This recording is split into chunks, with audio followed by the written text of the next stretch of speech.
Eh bien, nous voilà devant l'étoile noire que je vous avais promis. Et elle ne va pas tarder à tirer, vous allez voir.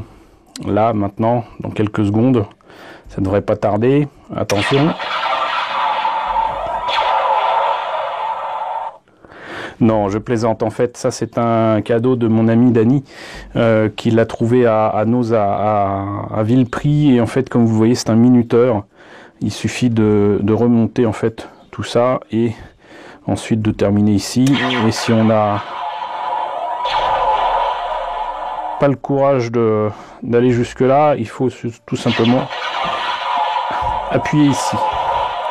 Et je constate que c'est un jouet qui est pas si mal, mais vous inquiétez pas, on va donc parler immédiatement de la vraie maquette de l'étoile de la mort. Bonjour, comme promis, eh bien je vous présente une nouvelle maquette de Star Wars. Il s'agit de l'étoile noire, l'étoile de la mort, la Death Star, mais la deuxième, qui est supposée être plus grande.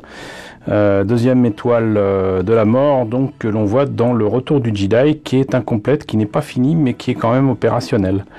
Et c'est un kit dont je me disais que, vu la collection dont elle faisait partie, c'est un kit, je me disais, à mon avis, ça doit être tout petit, ça va être à peine plus grand que une micro-machine que j'ai, qui est pas mal, qui est un peu plus grande qu'une balle de ping-pong, et qui était sympa. Comment peuvent-ils faire mieux à cette échelle-là? Eh bien écoutez, pour tout vous dire, encore une fois, Bandai ne cesse d'étonner. Et avec cette maquette, je ne me trompe pas, de l'année dernière, de 2018, eh bien, il prouve qu'avec la collection véhicule modèle, eh ben, ils atteignent vraiment mais un niveau de détail, un niveau d'excellence rarement atteint pour une société qui propose des maquettes à monter. C'est juste exceptionnel. Et là, vous voyez que, bon, je vous ai déjà montré un kit qui reprenait un X-Wing et les différentes tuiles de l'étoile noire, justement. Il n'y a pas très longtemps, donc supposé être au 144. Et c'est une grosse boîte, c'était logique. Mais les véhicules modèles, normalement, c'est plutôt grand comme ça. Et grand comme ça, voilà. Donc là, vous voyez qu'il y a quand même une sacrée différence de taille, déjà. Mais pour autant, la maquette est quand même assez petite, vu l'énormité de cette lune artificielle, littéralement. Donc, qu'est-ce que ça peut donner? On va voir ça tout à l'heure. En attendant, je rappelle que ce kit est donc pour l'instant en vente au Japon. Par contre, peut-être la verra-t-on un jour directement vendu en France par Revell, mais je ne sais pas ce qu'il en est. En tout cas, au Japon, le kit est vendu 800 yens, ce qui n'est pas rien. Ça fait quand même dans les 6-7 euros. Mais voilà, donc par rapport aux autres véhicules modèles, c'est à peine plus cher. Voilà. Et quand même vous montrer, alors des images beaucoup trop petites, encore une fois, mais là une image issue donc du Retour du Jedi, j'imagine. Et là donc des images des autres véhicules modèles, donc le X-Wing, le Y-Wing, 2 A-Wing parce qu'ils sont tout petits. Et là vous voyez quand même des photos de l'étoile noire terminée et peinte. Et vous en avez une dernière ici qui augure du meilleur, mais c'est tout petit. Donc qu'est-ce que ça donne à l'intérieur? On va voir ça tout de suite. Avant de parler de la maquette elle-même et de présenter la notice de montage, petit rappel sur le modèle de tournage original. Il faut savoir que en fait,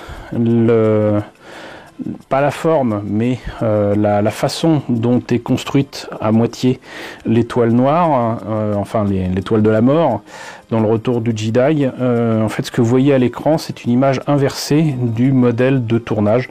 Le modèle de tournage est en fait totalement inversé, et finalement c'est George Lucas qui s'est dit finalement c'est mieux de l'autre côté, donc ils se sont contentés de retourner l'image plutôt que de refaire entièrement la maquette. Le modèle de tournage est énorme, de la taille d'un humain, pour pouvoir avoir un maximum de détails. Et du coup, bon, ils ont évidemment utilisé le matte painting pour certaines scènes rapprochées. Mais sinon, donc, ce modèle de tournage n'était pas dans ce sens-là. C'est assez amusant. Ils ont utilisé en fait beaucoup de techniques de photodécoupe pour ajouter des détails ici. Et quand on voit des photos du modèle de tournage, de près, ça impressionne pas trop, mais de loin, ça le fait carrément. Et si je me rappelle bien, ils avaient utilisé de la fibre optique pour les différentes petites lumières qu'on voit à droite, à gauche.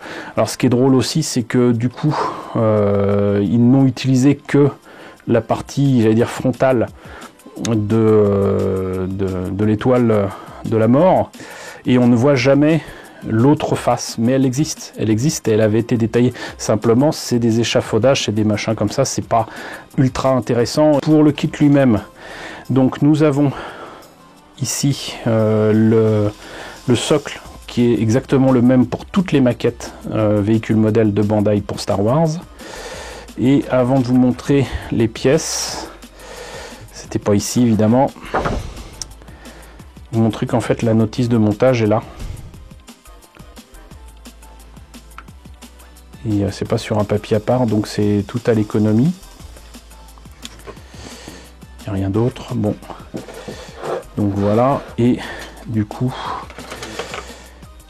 tenter, voilà, super. Monsieur Focus m'aide beaucoup aujourd'hui. Donc vous voyez un petit peu le niveau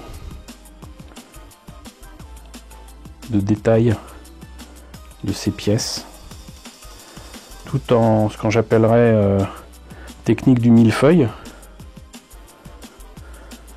Mais vous avez même l'intérieur de l'étoile, donc la face cachée entre guillemets, qui est visible. C'est-à-dire que ça, de toute façon, il va y avoir d'autres couches et nombreuses couches des différents niveaux de l'étoile rajoutées là-dessus. Mais si on regarde bien, et bon, on verra quand même ces détails-là, hein, ce genre de choses qui est rajouté dessus. Et c'est juste pas possible d'imaginer comment ils aient pu concevoir un kit pareil. Et au final, je me rends compte qu'effectivement, c'est à peine plus grand que le jouet que j'ai de Micro Machines. Mais en termes de détaillage, c'est 1 million de fois meilleur. C'est... il n'y a même plus de mots pour dire à quel point tout cela est détaillé. Et étrangement, je pense que ça sera assez facile, non seulement à monter, mais surtout à peindre, puisque au final, c'est du gris clair, du blanc, peut-être du brossage à sec, gris clair ou blanc, un tout petit peu de bleu si on veut. Voilà, différentes nuances qui pourront être apportées ensuite par des jus et tout. Et donc, je pense que je vais m'amuser vraiment quand je vais monter ce kit. Et j'ai vraiment hâte de vous le présenter. Ce sera pas pour tout de suite, hein, par contre, parce que là, on arrive sur le mois d'avril et le mois de mai qui vont être extrêmement chargés pour moi, aussi bien en semaine que les week-ends. Donc, surveillez la chaîne, mais... je pense pas que je le ferai avant cet été, ou peut-être même la garderai-je pour un événement comme Perigeek Asia où je serai en juin prochain. Voilà, donc bah écoutez, j'espère que la présentation de cette deuxième Death Star, étoile noire, étoile de la mort, qui du coup n'a même pas d'échelle, de la collection véhicule modèle de Bandai, vous a intéressé. N'hésitez pas à me dire ce qu'il en est dans la section commentaires. N'hésitez pas à liker, n'hésitez pas à partager, n'hésitez pas à vous abonner si ce n'est pas déjà le cas. Coucou aux nouveaux abonnés qui nous ont rejoints. On a dépassé, je pense, le seuil des 2000 abonnés. C'est juste énorme. Comptez sur moi pour fêter ça dès que je le peux. Coucou aux grands anciens. Oups, j'en perds mes moyens. Merci à tous de votre soutien, merci à tous de votre fidélité, et je vous retrouve du coup très bientôt pour la présentation d'une nouvelle maquette Star Wars.